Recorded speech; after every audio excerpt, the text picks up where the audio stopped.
그러니까 우리는 학술적으로 가치주를 어떻게 선정하냐를 이론적으로 하는데 이게 월가의 헤지 펀드들은 여기에 따라 투자를 합니다. 월가 헤지 펀드들은. 미국에서 가치주라는 거는 어떤 주식을 말하냐? 여기에 CAPM이라는 게 있고요. 파마 3 팩터 모형이 있어요. 우리가 FF3F 모델이라고 하는데 이 CAPM이라는 거는 딱 하나만 봅니다. 리스크 프리미엄만 봐요. 그러니까 이 시장이거든요. 시장 수익률만 봐요. 시장 수익률. 이거 리스크 프리미엄이에요.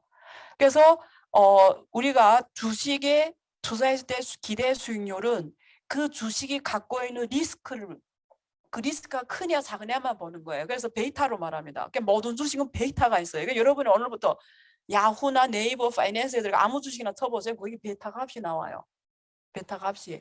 그래서 이 베타라는 건 개별 주식의 시스템 리스크를 말합니다. 그래서 베타가 보통 1보다 1 기준으로 하는데 베타가 1보다 큰 경우와 베타가 0인 경우가 있고 베타가 1보다 작은 경우가 있어요. 그러면 베타가 1보다 큰 거는 1보다 크다는 건 이 주식 무슨 주식이냐면 시장이 하나 움직일 때 얘네는 만약 이 회사의 베타가 예를 들면 2.5다 이러면 주식이 1 변동할 때 이 주식은 2.5로 변하는 거예요. 2.5. 이 회사 주식 가격 전체 시장 인덱스는 한 1밖에 안 변했는데 얘네는 2.5로 변하는 거예요. 그럼 전체 시장이 1이 떨어졌는데 얘네는 2.5가 떨어진 거예요. 벌 때도 많이 벌고 손실 볼 때도 많이 보는 거예요. 베타가 1 크는 거 시스템 리스크가 크다고. 쉬운 말로 하면 시장과 같이 가는 정도를 나타내요. 그다음에 베타가 1보다 작다는 거는 시장이 1로 움직일 때 예를 들면 0.5다 이러면 나는 0.5만 가격이 떨어지는 거예요. 시장이 1이 올라갈 때 나는 0.5만 올라가요. 리스크가 안 커. 떨어질 때도 덜 떨어지고 올라갈 때도 덜 올라가요. 그래서 이거는 시스템 리스크가 시장과 같이 움직이는 정도가 작다.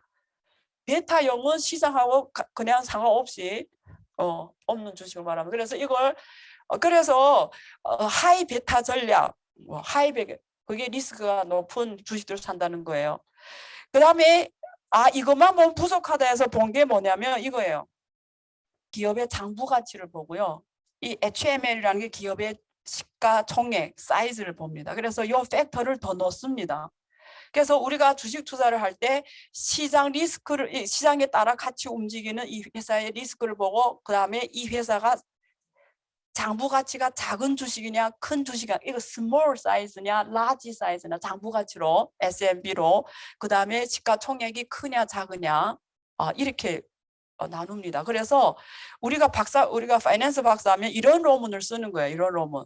이게 공식 이게 이런 말이에요. 제가 번역해 드리면 어떤 주식에 투자했을 때 기대 수익률은 내가 이 기업이 갖고 있는 시스템 리스크를 내가 감수를 했고 또 이 기업이 장부 가치가 작은 데에 따른 위험을 감수를 했고 또 이 기업이 시가총액이 작은 거에 따른 위험을 감수해서 내가 그만큼 수익률을 받는다라는 게 이 모델이에요.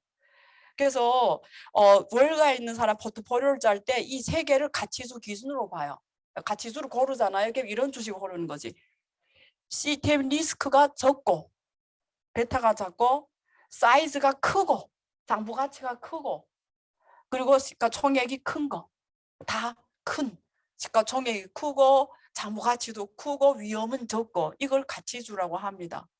그래서 이게 지금 그 말이에요. 근데 후에 많은 학자들이 아니야 그 세 개만 봐서는 안 돼. 또 누군가는 박사론을 써서 뭘 더 봐야 되냐면 그것도 봐야 돼. 이 회사의 관리가 잘 되냐. 그래서 하나 요인을 더 넣었어요. 관리를 잘하는 기업이냐 아니냐를 봐야 돼. 또 어떤 박사는 아니야 모멘텀도 봐야 돼. 그러니까 이게 전반적으로 추세가 올라가는 추세에 있는 기업인지 아닌지 이 모멘텀도 봐 시장 상황을 넣어야 돼. 비헤비얼 파이낸스 개념입니다. 그래서 박사별로 다 논문 써가지고 이런 거 가지고 가치주를 선택해요. 그래서 헤지 펀드들을 이렇게 나눕니다. 그래서 우리가 여러분 기사를 볼 때 스마트 베타 전략 뭐 이런 거 할 때 그 베타가 이 베타를 말하는. 네.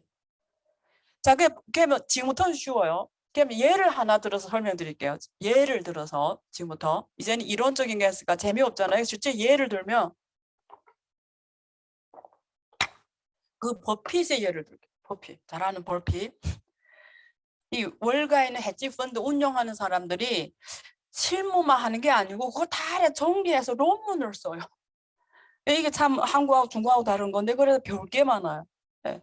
자기네 실무를 갖다 논문을 씁니다. 그래서 여러분 오늘 제 강의 듣고 가서 여기 홈페이지에 들어가서 20개 논문을 읽으세요. 이 AQR이라는 헤지펀드야. 미국 헤지펀드인데 여기 AQR 홈페이지에 들어가면 얘네들이 20개 논문을 올려놨어요. 20개 논문. 여기 그냥 이거 치면 나와요. AQR라고 치면 나와요. 그러면 20개 논문을 그게 바로 PDF로 해서 딱 놨어. 누르면 쫙 들어가면 쫙 담아봤는데 다 같이 이 헤지펀드 투자 전략에 관한 논문들인데 이 중에 하나의 유명한 논문이 있어. 누구나 다 읽은 논문이 있어. 그 논문이 버핏의 알파라는 논문이 있어요. 이런 분들이 계실 거예요. 이게 버핏의 알파라는 논문이 뭘 말하고 있냐면 버핏은 주식을 어떻게 골랐냐 이걸 라이팅한 거예요. 그래서 버핏이 주식을 3가지 기준으로 골랐더라. 첫 번째, 변동성이 적은 주식을 사라. 낮은 변동성. 두 번째, 저 PBR, 아까 PBR, 저 PBR 주식을 사라. 다 시장의 평균에 비해서 낮은 걸 사라는 거예요. ROE, 자기 자본이익률이 높은 걸 사라. 그래서 버핏이 무조건 이 원칙에 따라 주식을 골랐다라는 거예요. 위험이 작고 베타가 작고 PBR이 낮고 ROE가 높은 주식. 그리고 버핏이 특징이 뭐냐면 이 사람이 자기 돈으로만 투자한 게 아니고 자기 돈 1원 있었으면 0.8배를 또 레버리지를 또 친구 돈까지 같이 해서 투자를 한 거예요. 레버리지 투자를 해서 1.8배.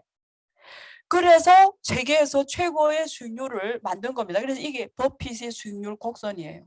그 논문에 나옵니다. 이게 버핏의 수익률이 모든 인덱스를 이겼을 뿐만 아니라 그 버핏이 갖고 있는 회사 있죠. 버크 해스웨이.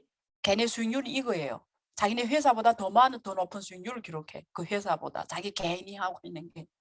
이거는 그 버크 해스웨이 수익률이고 이거는 버핏의 수익률입니다. 그래서 여기에 따라서 누군가가 제가 찾아봤더니 이게 있더라고요. 여기 블로그에 갔더니 이 원칙 한국 주식을 찾아서 해봤더니 역시 버핏의 수익률이 이렇게 높더라는 거예요. 코스피 인덱스보다. 요 원칙에 따라 주식을 엑셀로 쫙 뽑아서 해봤더니 근데 중국 주식에도 했는데 중국 주식도 버핏 주식이 인덱스보다 훨씬 수익률이 높습니다. 이런 기준으로 짜면은 확실히 높은 수익률을 달성할 수 있다. 그래서 그런 논문에 들어가면 이런 야마 테이블이라 우리가 야마 테이블이라 이런 핵심 테이블을 야마 테이블이라고 하는데 이 테이블 2가 이 버핏의 성과를 보여주는 거예요. 그래서 성과가 22.4% 1976년부터 2011년 연 평균 수익률이 당시 시장은 7.5%인데 이 사람이 22.4% 시장보다 37이 21 3배 더 넘는 연 평균 수익률을 꾸준히 몇십 년 동안 거의 40년 세월을 해오니까 오늘의 워렌 버핏이 됐다라는 거예요. 거기에 가면 이 논문이 있습니다. 되게 유명해요. 그래서 제가 이해를 든 이유는 이렇게 자기 원칙이 있어라는 거예요. 여러분들이 이런 게